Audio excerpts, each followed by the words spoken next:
warahmatullahi wabarakatuh. Pertemuan kali ini yang akan kita bahas adalah sistem peredaran darah pada manusia. Yang pertama adalah komponen-komponen darah. Jadi saat kita periksa darah, kan kita diambil darahnya, kemudian darah itu dimasukkan ke alat yang namanya sentrifuge sehingga bisa terpisah antara plasma darah, leukosit dan trombosit serta eritrosit. Terus apa sih plasma darah? Plasma darah adalah cairan yang mengandung banyak air, mengangkut nutrisi, limbah, dan juga hormon. Ini adalah bagian dari plasma darah. Sedangkan leukosit adalah sel darah putih, yaitu sel darah yang memakan patogen yang masuk dalam tubuh. Mikroorganisme penyebab penyakit. Jadi patogen itu apa? Mikroorganisme penyebab penyakit. Nah, selanjutnya adalah eritrosit atau sel darah merah. Tugasnya adalah mengangkut oksigen dan karbon dioksida menuju dan dari sel-sel tubuh. Ini yang berbentuk kepingan-kepingan ini adalah sel darah merah atau eritrosit. Nah, setiap sel-sel tubuh itu kan pasti bernafas, membutuhkan oksigen dan menghasilkan karbon dioksida. Itu akan dibantu oleh sel darah merah. Nah, bagian-bagian dari darah ini, plasma, sel darah putih, sel darah merah, itu berada di dalam pembuluh darah. Sedangkan bagian selanjutnya adalah keping darah atau trombosit, yaitu berperan penting dalam proses pembekuan darah dan memperbaiki jaringan ikat yang rusak. Jadi saat kita jatuh, terjadi luka, maka trombosit sangat berperan penting dalam proses pembekuan darah itu sendiri. Jadi pembuluh darah ini itu layaknya seperti misalnya jalan raya, tempatnya kita berjalan, motor, mobil, kendaraan berjalan, ataupun selang lah ya, selang yang dilewati oleh air. Tapi kalau pembuluh darah berarti dilewati oleh plasma darah, leukosit, trombosit, dan juga eritrosit. Nah, bagaimana jika tadi kita terkena luka, proses penutupannya? Seandainya kita terkena luka, pembuluh darah pecah, otomatis sel darah merah akan keluar. Dan bagaimana proses luka ini akan tertutup seperti bagan yang ini. Saat terjadi luka atau pembuluh darah yang rusak, otomatis trombosit akan pecah. Karena ini tadi kan cairannya berupa trombosit. Nah, trombosit pecah ini akan mengeluarkan enzim trombokinase yang akan menghasilkan protrombin bersama dengan vitamin K dan juga kalsium akan membentuk trombin. Trombin ini nanti akan menghasilkan fibrinogen dan membentuk benang-benang fibrin. Setelah terbentuk benang-benang fibrin, maka luka akan tertutup. Ini proses atau bagan penutupan luka. Selanjutnya adalah golongan darah. Seperti yang kita tahu, golongan darah itu ada 4 jenis, yaitu A, B, O atau 0, dan AB. Nah, di sini golongan darah A memiliki antigen A dan antibodi beta. Golongan darah B memiliki antigen B, antibodi alfa. Golongan darah AB memiliki antigen A dan B dan tidak memiliki antibodi. Sedangkan golongan darah O, antigen yang dimiliki tidak ada, antibodi yang dimiliki adalah alfa dan beta. Dari sini kita bisa simpulkan bahwa ternyata golongan darah O bisa digunakan untuk pendonor universal atau mendonorkan darah ke seluruh golongan darah karena dia tidak memiliki antigen. Terus, golongan darah AB disebut dengan resipien universal karena tidak memiliki antibodi sehingga dapat menerima darah dari golongan apapun.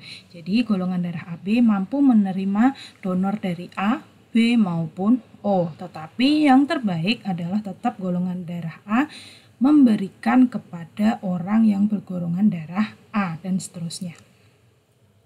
Nah, di sini golongan darah A, B, AB, dan O atau 0 dapat menerima misalnya A dapat menerima O dan A karena kita tahu O disebut dengan donor universal. Dapat diberikan ke siapa? Dapat diberikan ke A dan AB. Jadi AB mampu menerima A juga. Sedangkan golongan darah B dapat menerima dari golongan darah O maupun B. Golongan darah B bisa memberikan darah ke sesama golongan darah B atau ke orang yang bergolongan darah AB. Sedangkan golongan darah AB dapat menerima dari semuanya kan tadi. Dapat diberikan ke siapa? Hanya dapat diberikan kepada AB. Untuk golongan darah O dapat menerima dari O saja dan dapat memberikan ke semua golongan darah A, B, O, dan AB. Nah, pembuluh darah. Tadi kita mengibaratkan pembuluh darah itu adalah suatu selang air ataupun suatu jalan raya untuk kendaraan lewat gitu kan. Jadi pembuluh darah ada dua, ada pembuluh nadi dan ada pembuluh balik. Pembuluh nadi sering disebut dengan arteri dan pembuluh balik sering disebut dengan vena. Tempatnya di mana untuk pembuluh nadi? Agak ke dalam dan tersembunyi. Kalau pembuluh balik dekat dengan permukaan tubuh dan tampak kebiru-biruan. Jadi kita bisa mengamati dengan kasat mata di pergelangan tangan kita itu ada yang pembuluh darah berwarna kebiruan, itu berarti pembuluh balik atau vena. Nah, dinding-dinding pembuluh karakteristiknya seperti apa? Kalau pembuluh nadi itu tebal, kuat, dan elastis karena dia itu memiliki tekanan yang tinggi, mengedarkan oksigen ke seluruh tubuh. Sedangkan pembuluh balik itu tipis dan tidak elastis.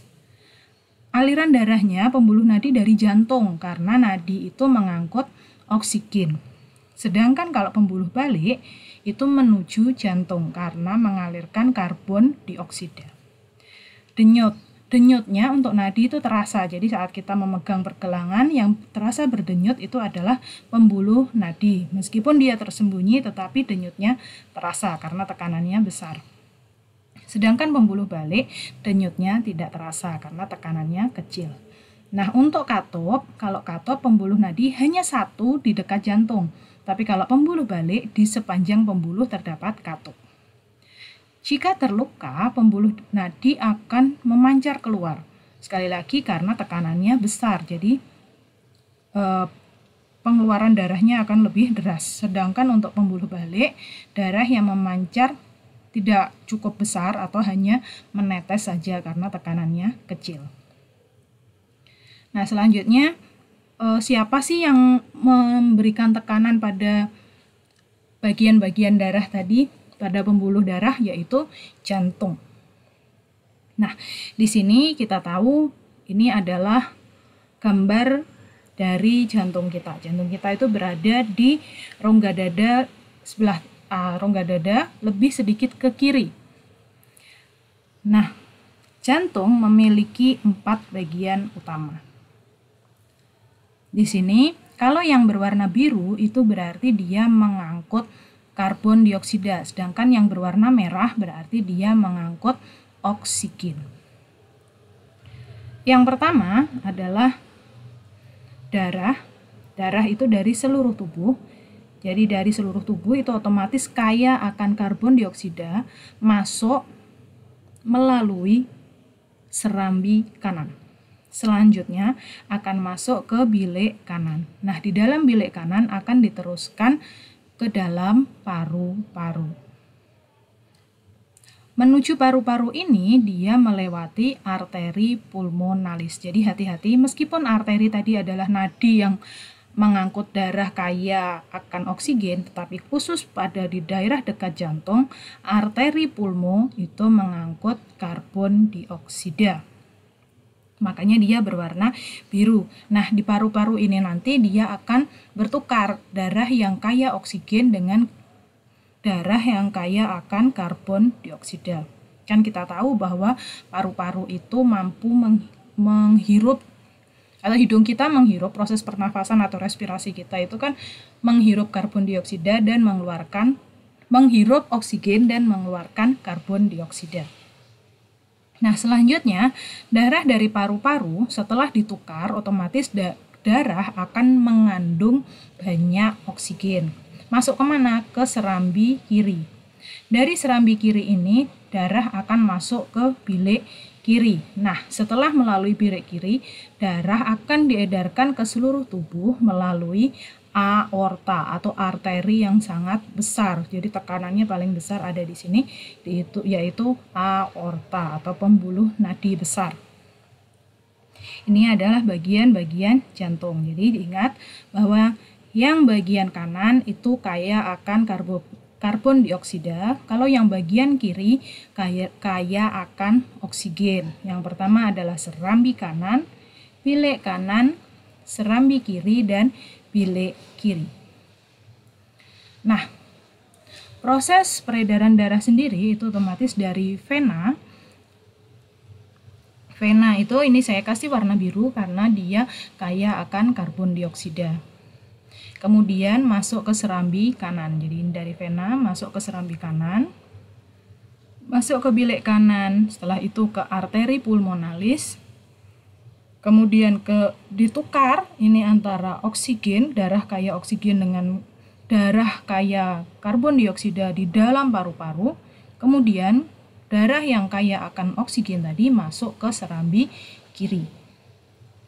Kemudian masuk dari serambi kiri akan masuk ke bilik kiri. Dari bilik kiri akan dibawa oleh aorta atau pembuluh nadi besar menuju ke seluruh tubuh untuk dipakai sel-sel tubuh kita bernafas. Nah, itu tadi peredaran darah, fungsi dari jantung ya. Sekarang kita masuk ke peredaran darah. Ini adalah gambar dari jantung dan peredaran darah pada tubuh kita. Ini ada paru-paru. Jadi saya ulang lagi bahwa vena dari seluruh tubuh, darah kaya akan karbon dioksida, sekali lagi yang berwarna biru adalah kaya akan karbon dioksida melalui vena atau melalui pembuluh balik dengan tekanan darah yang rendah menuju ke serambi kanan, kemudian ke bilik kanan, kemudian menuju ke paru-paru dengan tekanan yang tinggi, makanya menggunakan arteri untuk ditukar antara oksigen dengan karbon dioksida. Terjadi pertukaran ini, kemudian darah otomatis kaya akan oksigen sehingga ini berwarna merah. Nah, setelah darah kaya akan oksigen masuk melalui vena pulmo, dia akan masuk ke serambi kiri, bilik kiri, kemudian dikeluarkan lewat aorta dengan tekanan yang sangat tinggi dan menuju arteri dan ke seluruh tubuh. Berputar terus seperti ini. Nah, ini kita bisa bagi menjadi dua.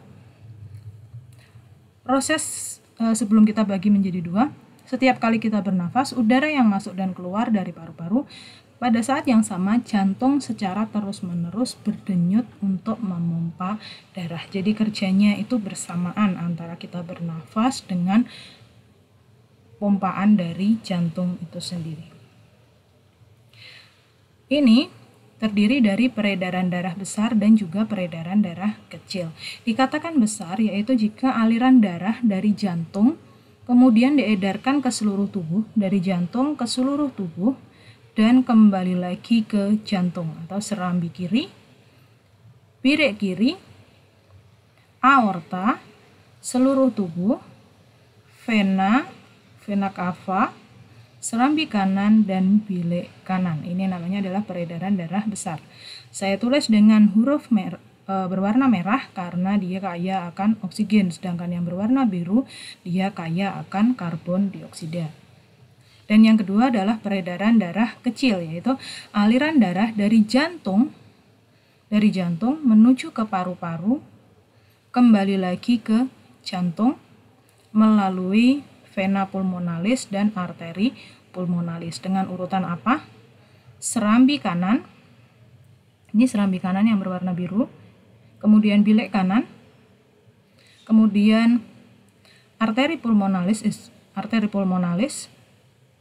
paru-paru, vena pulmonalis, serambi kiri, kemudian bilik kiri. Jadi jantung, paru-paru, kembali lagi ke jantung.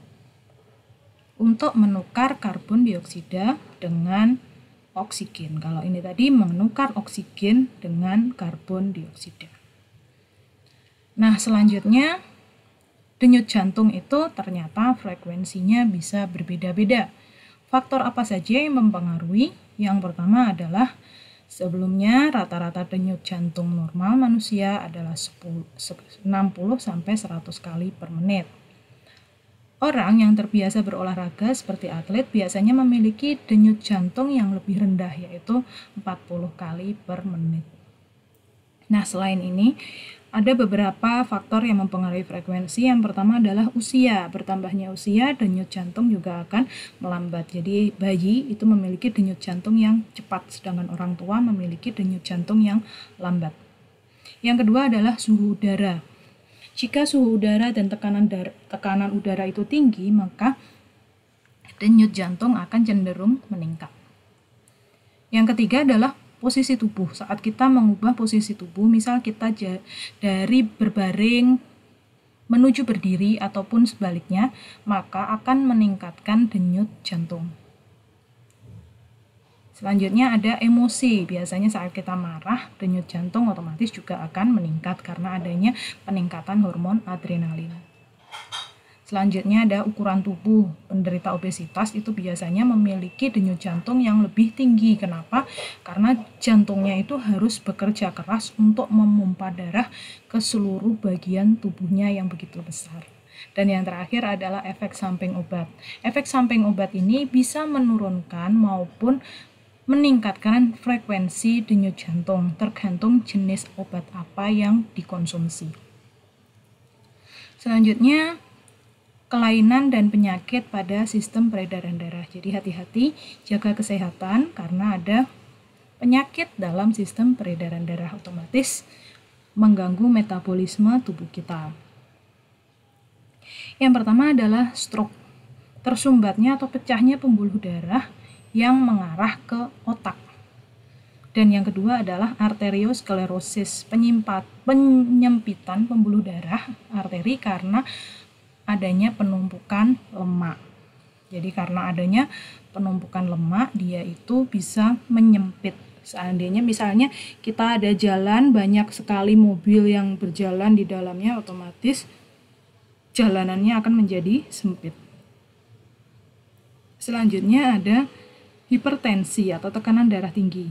Penyakit pada sistem pembuluh darah yang diakibatkan tekanan darah yang mengalir menuju pembuluh darah terlalu tinggi.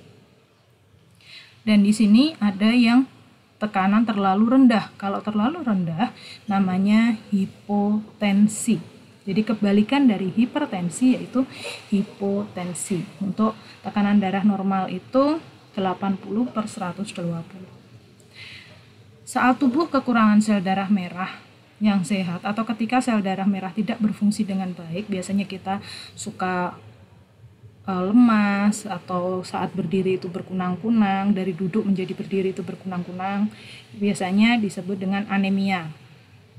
Selanjutnya ada kanker darah akibat tubuh terlalu banyak memproduksi sel darah putih abnormal. Jadi sel darah putih itu sangat bermanfaat karena membunuhkan bibit penyakit, tetapi kadangkala dia bisa berproduksi itu sangat banyak, itu disebut dengan kanker darah atau yang sering disebut dengan leukemia. Sedangkan kebalikan dari leukemia adalah rendahnya jumlah sel darah putih dalam tubuh, disebut leukopenia. Terus yang terakhir ada pelebaran dan berkelok-keloknya pembuluh vena atau yang sering disebut dengan varises. Oke, demikian pembelajaran tentang peredaran darah pada manusia. Terima kasih, semoga bermanfaat. Wassalamualaikum.